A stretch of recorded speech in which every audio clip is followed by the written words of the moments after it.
নমস্কাৰ সকলোকে স্বাগতম জনাইছো নিমাত ষ্টাডি পইণ্ট চেনেলটোলৈ আমি আজি এই ভিডিঅ'টোৰ মাধ্যমেৰে BS second semester education unit 2 শিক্ষণ আৰু অভিৰচন শীৰ্ষক পাঠটোৰ সকলোবোৰ মোষ্ট ইম্পৰ্টেণ্ট 1 আৰু 2 নম্বৰৰ প্ৰশ্ন উত্তৰ আলোচনা কৰিম যদি তুমি এতিয়ালৈকে এই চেনেলটো সাবস্ক্ৰাইব কৰা নাই তেন্তে প্লিজ চেনেলটো সাবস্ক্ৰাইব কৰি দিবা আৰু এইটো ভিডিঅ' তোমালোকৰ বন্ধু বান্ধৱী অথবা তোমালোকৰ এডুকেশ্যনৰ হোৱাটছআপ গ্ৰুপত শ্বেয়াৰ কৰি দিবা মৰমৰ ছাত্ৰ-ছাত্ৰীসকল এইটো ভিডিঅ' ডেছক্ৰিপশ্যনত BS সেকেন্ড সেমিষ্টাৰ এডুকেশ্যনৰ সকলো ইউনিটৰ ভিডিঅ'ৰ প্লেলিষ্টৰ লগতে PDFৰ লিংক দিয়া আছে তাত ক্লিক কৰি তোমালোকে PDFটো ডাউনলোড কৰি লৈ ল'বা তাত সকলো ইউনিটৰ প্ৰশ্ন উত্তৰ বিশদভাৱে আলোচনা কৰা হৈছে সো বলা তেন্তে বেছি পলম নকৰি আজিৰ ভিডিঅ'টো আমি আৰম্ভ কৰোঁ কোৱেশ্চন নম্বৰ 1 নিম্নলিখিত উক্তিসমূহ উপযুক্ত উত্তৰেৰে খালী ঠাই পূৰ্ণ কৰা ক শিক্ষণ হৈছে দেশ চলা এক প্ৰক্ৰিয়া এনসাৰ শিক্ষণ হৈছে সমগ্ৰ জীৱন ব্যাপী চলা এক প্ৰক্ৰিয়া খ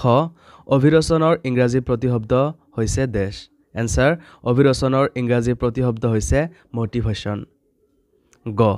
শিক্ষাদান আৰু গ্ৰহণ কাৰ্যত সফলতা লাভৰ মূলমন্ত্ৰ হৈছে দেশ এনসাৰ শিক্ষাদান আৰু গ্ৰহণ কাৰ্যত সফলতা লাভৰ মূলমন্ত্ৰ হৈছে অভিৰচন খ শিক্ষণৰ পৰম্পৰাগত অনুবন্ধন বা তত্ত্বৰ মতে শিক্ষণ কাৰ্য হল এটা দেশ প্ৰক্ৰিয়া এনসাৰ শিক্ষণৰ পৰম্পৰাগত অনুবন্ধন বা তত্ত্বৰ মতে শিক্ষণ কাৰ্য হল এটা যান্ত্ৰিক প্ৰক্ৰিয়া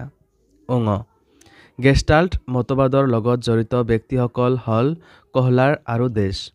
এনসাৰ গেষ্টাল্ট মতবাদৰ লগত জড়িত ব্যক্তিসকল হল কহলাৰ আৰু কফকা কোৱেশ্চন নম্বৰ 2 নিম্নলিখিত উক্তিসমূহ শুদ্ধ নে অশুদ্ধ লিখা ক শিক্ষণ হৈছে এবিধ আত্মকাৰ্য পন্থা এনসাৰ শুদ্ধ খ অন্তদৰ্শন শিক্ষণ হৈছে এবিধ যন্ত্ৰচালিত শিক্ষণ পদ্ধতি এনসাৰ শুদ্ধ গ শিক্ষণ মানে আচৰণ আৰু অভিজ্ঞতাৰ সংশোধন এনসাৰ শুদ্ধ খ শিক্ষণ মানে অভ্যাস জ্ঞান আৰু মনোভংগীৰ আয়ত্তকৰণ আৰু সংৰক্ষণ এনসাৰ শুদ্ধ অং মোটিভেশ্যনৰ অৰ্থ হৈছে যি আমাক কাৰ্যৰ প্ৰতি উচ্চতাই দিয়ে অথবা অনুপ্ৰাণিত কৰে এনসাৰ শুদ্ধ কোৱেশ্চন নম্বৰ 3 প্ৰচেষ্টা আৰু ভুল পদ্ধতিৰ লগত শিক্ষণৰ কোনটো তত্ত্ব জড়িত এনসাৰ প্ৰচেষ্টা আৰু ভুল পদ্ধতিৰ লগত শিক্ষণৰ সংযোগবাদ তত্ত্ব জড়িত কোৱেশ্চন নম্বৰ 4 কোনে আৰু কোন চনত শিক্ষণৰ সংযোগবাদ তত্ত্ব উদ্ভাৱন কৰিছিল এনসাৰ আমেৰিকাৰ প্ৰখ্যাত মনোবিজ্ঞানী এডৱাৰ্ড লি থৰ্ণ্ডাইকে 1933 চনত শিক্ষণৰ সংযোগবাদ তত্ত্ব উদ্ভাৱন কৰিছিল কোৱেশ্চন নম্বৰ 5 অভিজ্ঞতা আৰু প্ৰশিক্ষণৰ যোগেদি হোৱা আচৰণ সংশোধন কাৰ্যই হল শিক্ষণ শিক্ষণৰ এই সংজ্ঞাটো কোনে দিছিল এনসাৰ শিক্ষণৰ এই সংজ্ঞাটো মনোবিজ্ঞানী গেটছে দিছিল কোৱেশ্চন নম্বৰ 5 আচৰণৰ পৰিণতি স্বৰূপে পৰৱৰ্তী আচৰণৰ যিকোনো পৰিৱৰ্তনে হৈছে শিক্ষণ উক্ত কথাষাৰ কোনে কৈছিল এনসাৰ উক্ত কথাষাৰ গিলফৰ্টে কৈছিল কোৱেশ্চন নম্বৰ 6 অভিজ্ঞতাৰ যোগেদি জীৱনৰ প্ৰতিক্ৰিয়া সংশোধন কৰি তোলাই হৈছে শিক্ষণ এই উক্তিটো কোনে কৈছিল এনসাৰ এই উক্তিটি মনোবিদ কলভিনে কৈছিল কোৱেশ্চন নম্বৰ 7 অভ্যাস জ্ঞান আৰু মনোভংগীৰ আয়ত্তকৰণ আৰু সংৰক্ষণেই হল শিক্ষণ উক্ত কথাষাৰ কোনে কৈছিল এনসাৰ উক্ত কথাষাৰ স্কিনাৰে কৈছিল কোৱেশ্চন নম্বৰ 8 শিক্ষণ হৈছে জ্ঞান অভ্যাস আৰু মনোভাৱ আহৰণৰ প্ৰক্ৰিয়া এই উক্তিটো কোনে কৈছিল এনসাৰ এই উক্তিটি ক্ৰ আৰু ক্ৰয়ে কৈছিল কোৱেশ্চন নম্বৰ 9 শিক্ষণ মানে আচৰণ আৰু অভিজ্ঞতাৰ সংশোধন উক্ত কথাষাৰ কোনে কৈছিল এনসাৰ উক্ত কথাষাৰ মানে কৈছিল কোৱেশ্চন নম্বৰ 10 শিক্ষণ হৈছে পৰিৱেশৰ পৰিৱৰ্তনৰ ওপৰত নিৰ্ভৰ কৰি হোৱা ব্যক্তিৰ পৰিৱৰ্তন এই উক্তিটি কোনে কৈছিল এনসাৰ এই উক্তিটি ই.এ. পিলে কৈছিল কোৱেশ্চন নম্বৰ 11 শিক্ষণ হৈছে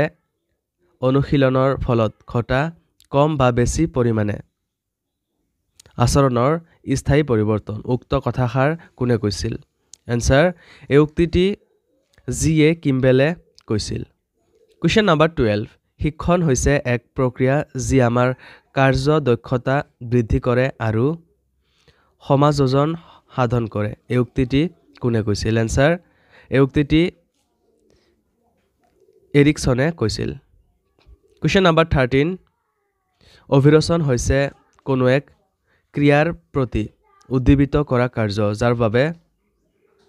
পূৰ্বে ব্যক্তি মনত তাৰ লক্ষ্যৰ প্ৰতি সামান্যভাৱে অথবা সমূলি আকৰ্ষণ নাছিল উক্ত কথাষাৰ কোনে কৈছিল এনসাৰ এই উক্তিটি H.W. বাৰ্নাৰ্ডে কৈছিল কুৱেশ্যন নম্বৰ 14 অভিৰচন হৈছে এক প্ৰক্ৰিয়া যাৰ যোগেদি শিক্ষাৰ্থীৰ অন্তঃশক্তি বা প্ৰয়োজনবোৰ পৰিৱেশৰ বিভিন্ন লক্ষ্য উদ্দেশ্যৰ প্ৰতি পৰিচালিত হয় এই উক্তিটি কোনে কৈছিল এনসাৰ এই উক্তিটি জি.এম. ব্লেয়াৰ আৰু তেওঁৰ সহযোগীসকলে কৈছিল কুৱেশ্যন নম্বৰ 15 অভিৰচন শব্দই ক্ৰিয়া কৰিবৰ বাবে আৰু এক বা একাধিক পৰিণতি লাভ কৰি উঠিবৰ বাবে জগাই তোলা প্ৰৱণতাক বুজায় এই উক্ত কথাষাৰ কোনে কৈছিল এনসাৰ উক্ত কথাষাৰ T.W. এটকিনছনে কৈছিল কুৱেশ্যন নম্বৰ 16 স্কুলীয়া শিক্ষা কাৰ্যত অভিৰচনে প্ৰত্যাশিত আচৰণ জগাই তোলে তাক অবিৰতভাৱে বৰ্তি ৰাখে পালন কৰে আৰু দিগদৰ্শন কৰে এই উক্তিটি কোনে কৈছিল এনসাৰ এই উক্তিটি C.F. স্কিনাৰে কৈছিল কুৱেশ্যন নম্বৰ 17 গেষ্টাল্ট শব্দটো কোনটো ভাষাৰ পৰা উৎপত্তি হৈছে ইয়াৰ অৰ্থ কি এনসাৰ গেষ্টাল্ট হৈছে এক জাৰ্মান ভাষাৰ শব্দ যাৰ ইংৰাজী প্ৰতিশব্দ পাব পৰা নাযায় ইয়াৰ ভাৱগত অৰ্থ হৈছে আকাৰ গঠন বা বহিৰাকৃতি কুৱেশ্যন নম্বৰ 18 শিক্ষণৰ মৌলিক বা পৰম্পৰাগত অনুবন্ধনবাদ তত্ত্বৰ প্ৰৱৰ্তক কোন এনসাৰ ৰাছিয়াৰ প্ৰখ্যাত আচৰণবাদী মনোবিজ্ঞানী আইভান পেট্ৰভিচ পেভলভ শিক্ষণৰ পৰম্পৰাগত অনুবন্ধনবাদ তত্ত্বৰ প্ৰৱৰ্তক কুৱেশ্যন নম্বৰ 19 শিক্ষণৰ ক্ৰিয়াত্মক বা ফলোৎপাদনমূলক অনুবন্ধন তত্ত্বটো কোনে উদ্ভাৱন কৰিছিল এনসাৰ আমেৰিকাৰ আচৰণবাদী মনোবিজ্ঞানী বি ফ্ৰেডৰিক স্কিনাৰ শিক্ষণৰ ক্ৰিয়াত্মক বা ফলোৎপাদনমূলক তত্ত্বটো উদ্ভাৱন কৰিছিল কুৱেশ্যন নম্বৰ 20 শিক্ষণৰ এটি সংজ্ঞা দিয়া এনসাৰ মনোবিদ কলভিনৰ মতে অভিজ্ঞতাৰ যোগেদি জীৱনৰ প্ৰতিক্ৰিয়া সংশোধন কৰি তোলাই হৈছে শিক্ষণ কুৱেশ্যন নম্বৰ 21 শিক্ষণৰ দুটা প্ৰকৃতি উল্লেখ কৰা এনসাৰ শিক্ষণৰ দুটা প্ৰকৃতি হ'ল ক শিক্ষণ হৈছে এক স্বয়ংক্ৰিয় প্ৰক্ৰিয়া খ শিক্ষণে আচৰণৰ উন্নতি সাধন কৰে কুৱেশ্যন নম্বৰ 22 অভিৰচনৰ দুটা বৈশিষ্ট্য উল্লেখ কৰা এনসাৰ অভিৰচনৰ দুটা বৈশিষ্ট্য হ'ল ক ব্যক্তিৰ আচৰণ সংশোধনৰ ইচ্ছাত অভিৰচনে সহায় কৰে খ অভিৰচনে নিৰ্বাচিত লক্ষ্যত উপনীত হোৱাত সহায় কৰে কুৱেশ্যন নম্বৰ 23 প্ৰচেষ্টা আৰু ভুল পদ্ধতিৰ দুটা সবলতাৰ উল্লেখ কৰা এনসাৰ প্ৰচেষ্টা আৰু ভুল শিক্ষণ পদ্ধতিৰ দুটা সবলতাৰ দিশ হ'ল ক কামৰ মাজেদি শিক্ষা গ্ৰহণৰ যুক্তিযুক্ততাক এই পদ্ধতিয়ে প্ৰমাণ কৰি তোলে খ এই পদ্ধতিৰ প্ৰয়োগৰ যোগেদি ব্যক্তিৰ সজ অভ্যাস গঠন আৰু বদ অভ্যাস গুচাব পাৰি কুৱেশ্যন নম্বৰ 24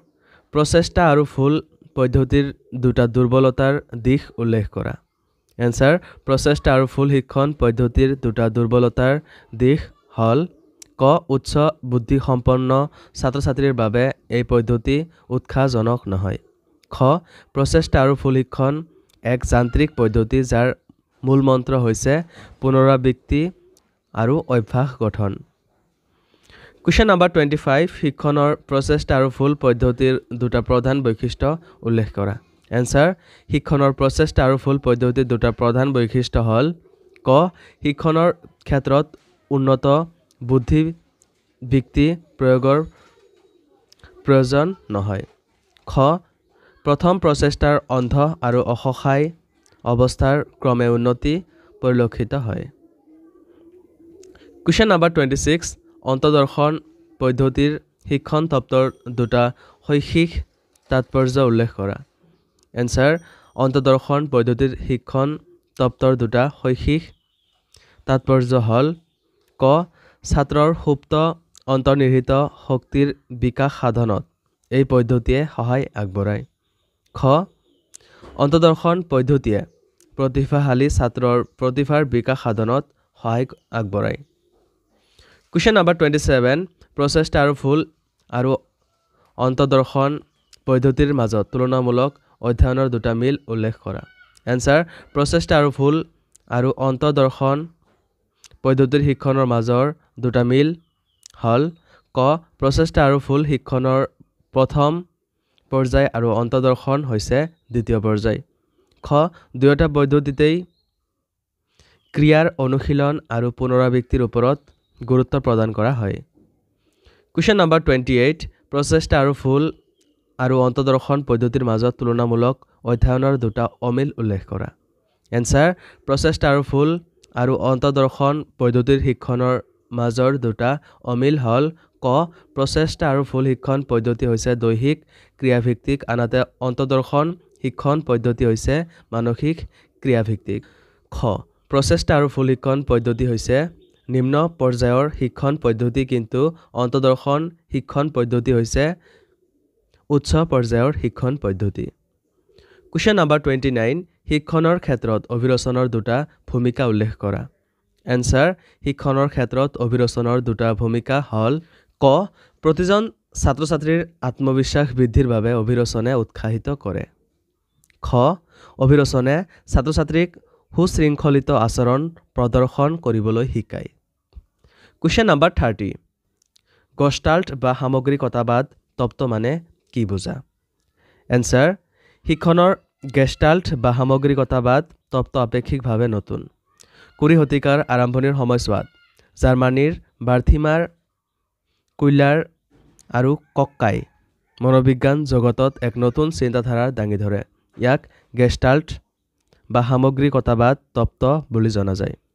গেষ্টাল্ট হৈছে এক জাৰ্মান ভাষাৰ শব্দ যাৰ ইংৰাজী প্ৰতিশব্দ পাব পৰা নাযায় ইয়াৰ ভাৱগত অৰ্থ হৈছে আকাৰ গঠন বা বহিৰাকৃতি মৰমৰ ছাত্ৰ-ছাত্ৰীসকল আজিলৈ এইখিনিয়ে আশা কৰোঁ এই ভিডিঅ'টো তোমালোকক সহায় কৰিছে যদি ভিডিঅ'টো ভাল লাগিছে তেন্তে এইটো ভিডিঅ' তোমালোকৰ বন্ধু-বান্ধৱী অথবা তোমালোকৰ এডুকেশ্যনৰ হোৱাটছআপ গ্ৰুপত শ্বেয়াৰ কৰি দিবা চেনেলটো যদি এতিয়ালৈকে সাবস্ক্ৰাইব কৰা নাই তেন্তে প্লিজ চেনেলটো সাবস্ক্ৰাইব কৰি দিবা মৰমৰ ছাত্ৰ-ছাত্ৰীসকল এইটো ভিডিঅ'ৰ ডেছক্ৰিপশ্যনত BS সেকেন্ড সেমিষ্টাৰ এডুকেশ্যনৰ সকলো ইউনিটৰ ভিডিঅ'ৰ প্লেলিষ্টৰ লগতে PDFৰ লিংক দিয়া আছে তাত ক্লিক কৰি তোমালোকে PDFটো ডাউনলোড কৰি লৈ ল'বা তাত সকলো ইউনিটৰ প্ৰশ্ন উত্তৰসমূহ বিশদভাৱে আলোচনা কৰা হৈছে ধন্যবাদ